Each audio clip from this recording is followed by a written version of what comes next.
pourquoi le nombre 4 plus racine carrée de 15, qui est un nombre irrationnel, lorsqu'on l'élève à la puissance 5, on obtient un entier naturel. En effet, lorsque j'utilise le logiciel R pour le calculer, vous pouvez le tester avec vos calculatrices, vous allez probablement obtenir le même résultat. Cependant, j'aimerais vous dire quelque chose. Non, ce nombre n'est pas un entier naturel. En réalité, la vraie valeur de ce nombre, c'est 30 247,999 et 6. Puis d'autres nombres en plus. Donc ça veut dire que ce n'est pas un entier naturel. Alors, comment est-ce qu'on peut comprendre cette situation?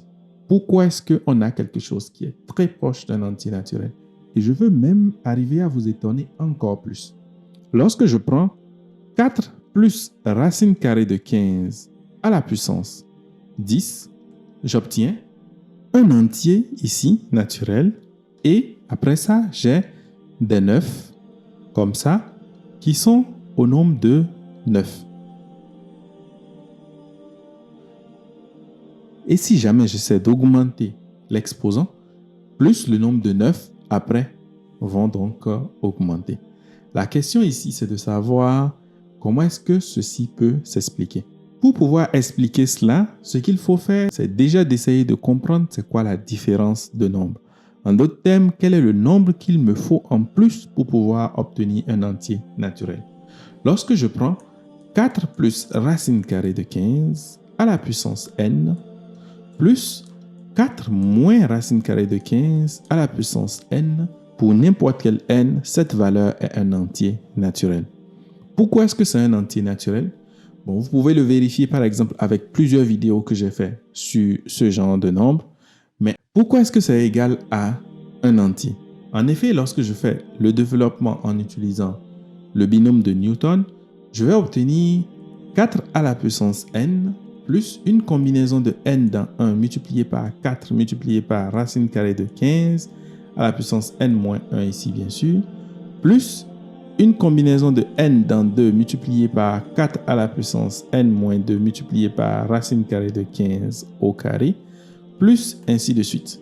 Et de l'autre côté, avec le moins, j'aurai 4 à la puissance n moins la combinaison de n dans 1 multiplié par 4 à la puissance n moins 1 multiplié par racine carrée de 15, plus la combinaison de n dans 2 multiplié par 4 à la puissance n moins 2 multiplié par racine carrée de 15 à la puissance 2, et ainsi de suite.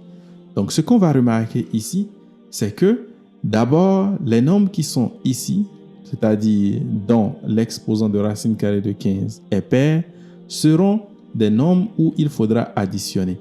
Mais des nombres où l'exposant de racine carrée de 15 est négatif seront des nombres qui vont disparaître simplement parce que j'ai un plus et un moins. Donc ceux-ci vont disparaître. Et donc à la fin, on va avoir un nombre qui est un entier. Donc ça veut dire simplement que ceci étant un entier, ceci appartient à grand N.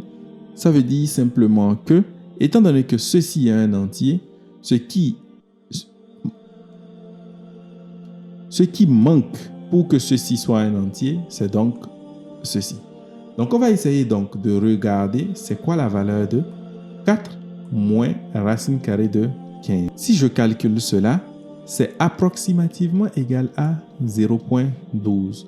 Donc, ça veut dire que si jamais j'élève cela au carré, à la puissance 3, à la puissance 4 et ainsi de suite, ce sera comme si j'élevais une valeur qui est proche de ceci à la puissance 1, 2, 3, 4 et ainsi de suite. Et puisque bien évidemment ce nombre se trouve entre moins 1 et 1, en augmentant la puissance, ce nombre va devenir de plus en plus petit. Et c'est ce qui peut expliquer la raison pour laquelle ce nombre qui est là est donc un nombre qui est très proche d'un entier naturel à mesure que la valeur de n augmente. Attention à ne pas mal comprendre ce que je suis en train de dire. Je ne suis pas en train de dire que tout nombre qui s'écrit sous la forme de a plus racine carrée de b à la puissance n est un nombre qui se rapproche d'un entier naturel. Non, pas du tout.